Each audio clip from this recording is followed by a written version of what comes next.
여러분들도 아마도 이런 기분 느껴본 적이 많았을 거예요. 매일 아침 유튜브나 TV로 동기부여 영상을 보고, 퇴근길엔 경제 팟캐스트를 듣고, 주말엔 비싼 강의를 결제해서 듣는데, 정작 내 통장 잔고나 내 삶의 모습은 1년 전과 똑같다는 느낌 말입니다. 분명히 또래 친구들이나 직장 동료들보다 열심히 살고 있다고 자부하는데, 남들이 흥청망청 놀 때 나는 방탕하지 않으려 노력하고 무언가 하고 있는 것 같은데, 왜 항상 불안함은 가시지 않을까요? 오히려 배우면 배울수록 내가 모르는 게 더 많은 것 같고, 완벽하게 준비되지 않았다는 생각에 어떨 때는 무언가를 시작조차 못하고 있진 않습니까? 만약 그랬던 기분이 지금까지 이어지고 있다면 오늘 딱 한마디, 더 많이 배우는 법이 아니라 배움을 멈추는 기술을 생각해보라는 것만 잊지 않았으면 좋겠어요. 역설적이게도 우리가 그토록 원하는 성공과 성장은 책장을 덮고 강의창을 닫는 그 순간부터 시작되거든요. 아이러니하지 않나요? 왜 그럴까요? 우선 우리들의 과거로 한번 돌아가 볼까요? 우리는 아주 어릴 때부터 배워야 산다. 아는 것이 힘이다. 배워서 남주냐? 라는 말을 신조처럼 여기며 자랐잖아요. 하지만 현대인들이 겪는 가장 큰 질병 중 하나가 바로 지식 비만이라는 겁니다. 소화시키지도 못할 정보들을 꾸역꾸역 집어넣느라 정작 몸을 움직여 실행할 기운이 없는 상태라는 거죠. 그런데 왜 우리는 자꾸 새로운 것을 배우려고 할까요? 단도직입적으로 솔직히 말해볼까요? 배우고 있는 상태가 주는 안도감 때문입니다. 책을 읽고 강의를 듣고 있으면 내가 무언가 생산적인 일을 하고 있다는 착각이 듭니다. 실제로 무언가를 실행해서 실패할 위험을 감수하는 것보다 책상 앞에 앉아 준비하는 것이 훨씬 안전하고 마음 편하거든요. 이건 일종의 세련된 미루기입니다. 미루기는 미루는데 세련되었다니 참 웃기는 표현이죠? 예를 들어 볼까요? 여기 두 사람이 있는데 A는 유튜브 채널을 만들고 싶어서 1년째 영상 편집 강의를 듣고 최신 카메라 리뷰를 분석하며 최고의 시나리오 작성법을 공부하고 있네요. 반면에 B는 그냥 스마트폰 하나 들고 오늘 점심에 먹은 김치찌개를 찍어서 자막도 없이 올리고 있습니다. 1년 뒤 누가 더 멀리 가 있을까요? 이건 통계적으로도 경험적으로도 100% 확률로 B라고 합니다. A는 아직도 공부 중이겠지만 B는 이미 수십 번의 시행착오를 통해 사람들이 어떤 영상에 반응하는지 몸소 체득했을 테니까요. 실제로도 그렇습니다. 그렇다면 우리는 아예 배우지 말아야 할까요? 아닙니다. 배움의 방식을 바꿔야 합니다. 대부분의 사람들이 빠지는 함정은 혹시나 학습법입니다. 나중에 사업할 때 필요할지도 모르니까 세무 지식을 배워둬야지.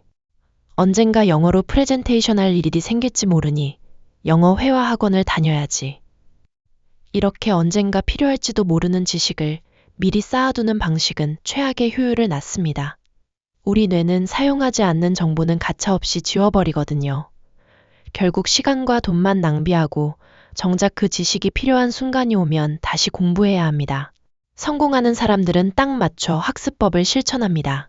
지금 당장 내 앞에 놓인 문제를 해결하기 위해 필요한 정보만 딱 찾아서 배우는 거죠.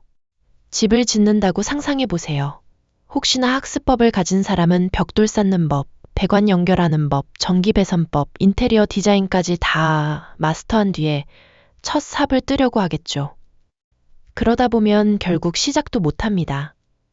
많이 배우는 시간 속에서 점점 완벽하게 무언가를 해야겠다는 생각만 강해지고 오히려 막상 실행을 하려면 머릿속만 복잡하고 엄두가 나지 않는다는 거죠.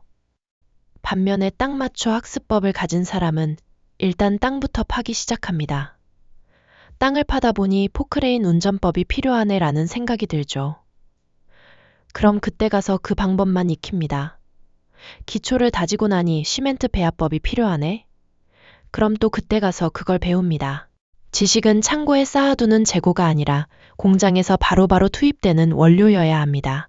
지금 여러분이 배우고 있는 것 중 오늘 당장 실행에 옮길 수 없는 것이 있다면 과감히 쓰레기통에 던져버리세요. 그것이 오히려 지금 당장 해야 하는 것에 자신감과 효율성을 가속화시킵니다. 우리가 배움을 멈추지 못하는 또 다른 이유는 완벽해지고 싶다는 욕심 때문입니다. 하지만 완벽주의는 사실 실패에 대한 공포의 다른 이름일 뿐입니다. 성공한 한 사업가의 이야기를 해볼게요. 그는 처음에 아주 혁신적인 앱을 만들고 싶었습니다. 그래서 코딩을 배우고 디자인을 공부하고 시장 조사에만 2년을 쏟았습니다. 완벽한 상태로 세상을 놀라게 하고 싶었거든요. 그런데 막상 출시했더니 사람들의 반응은 차가웠습니다.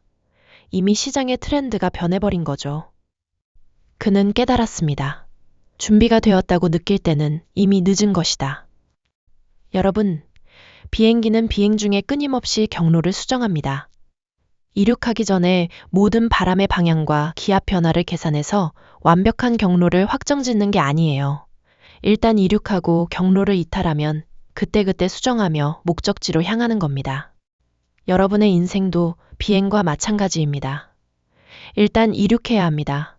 배움을 핑계로 땅 위에서 공전만 하지 말고 모자란 부분은 날아가면서 채우면 됩니다. 실제로 부딪혀보며 얻는 한마디의 통찰이 책 100권에 담긴 이론보다 훨씬 강력합니다. 그럼 이제 결론은 아주 간단합니다.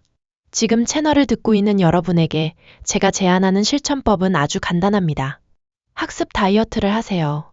현재 듣고 있는 강의, 구독 중인 뉴스레터 중 지금 당장 수익이나 결과물로 연결되지 않는 것 80%를 끊으세요.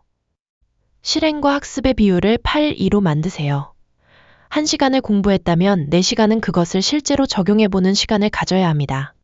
완벽하지 않은 결과물을 세상에 내놓으세요. 글을 쓰고 싶다면 블로그에 부족한 글이라도 올리고, 장사를 하고 싶다면 당근마켓에서 물건 하나라도 팔아보세요. 배움은 그 자체로 목적이 되어서는 안 됩니다. 배움은 목적지까지 가기 위한 수단일 뿐이에요. 지도의 모든 구석구석을 외우느라 정작 한 걸음도 내딛지 못하는 우를 범하면 안 됩니다. 지금까지 우리 마음속에 편견처럼 단단히 굳어있던 마음의 콘크리트에 작은 균열이 생겼으면 좋겠습니다. 아, 나도 이제 그만 배우고 뭐라도 좀 해봐야겠다라는 생각이 들었다면 성공인 것입니다. 다시 한번 이제 공부는 그만하시고 여러분만의 진짜 인생을 실행하러 가세요. 그 길에서 만나는 실패와 좌절이야말로 세상에서 가장 값진 수업료가 될 테니까요. 지금까지 투니토리였습니다. 오늘 하루도 파이팅입니다.